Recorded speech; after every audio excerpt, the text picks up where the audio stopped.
तो फाइनली जिसको लेकर कई दिन से खबरें आ रही थी कि बोस परिवार को लालौन सड़क पर लेकर आएगा, तो फाइनली वो टाइम आ ही गया है। यहाँ पे प्रोमो सामने आ गया है जिसमें बोस परिवार को लेकर एक जो है लीगल नोटिस मिल गया है, कोर्ट की तरफ से ऑर्डर्स मिल गए हैं कि उनको बोस हाउस जो है छोड़ना पड़ेगा। और यहाँ पर सभी घर वाले काफ़ी ज़्यादा परेशान हो रहे हैं। अर्शी भी है, तनुजा है, यहाँ पे पिपाशा है, लाल है। और यहाँ पर जैसे ही शुभो आता है, शुभो आकर उस नोटिस को लाल के हाथ में देता है, तो लाल बताता है कि कैसे लालौन ने अब जो है वो किया था, उसने जिस तरह से केस हुआ था और वो केस इसको जीत चुका है।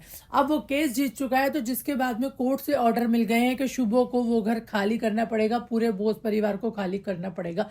यानी कि यहाँ पर बोस परिवार अब इस वक्त सड़क पर आ गया है, उनके पास कुछ नहीं है। तो जिसके बाद में अब इनका घमंड, बिपाशा का घमंड, जिस तरह से वो बात करती नजर आती है, शुभो की सच्चाई सबके सामने होती नजर आएगी कि कैसे उसने लालौन के पिता से उसकी जायदाद, जमीन और सब कुछ पैसा हड़प कर उसने अपना बोस हाउस वहां पर बनाया था। देखना इंटरेस्टिंग होगा। पहले आपको बता दें, भाई अनिरुद्ध तो पहले से ही जानता है कि उसके पिता किस तरह से उसने धोखा देता है, वो क्या क्या करता है। तो अब देखना होगा कि आखिरकार अब इनकी मदद कौन करेगा। क्या अनिरुद्ध अब कोई और घर लेगा? देखना इंटरेस्टिंग होगा कि आखिरकार क्या अब आएगी झनक वापस से, फिर से कोलकाता आएगी झनक। देखना बेहद इंटरेस्टिंग होगा।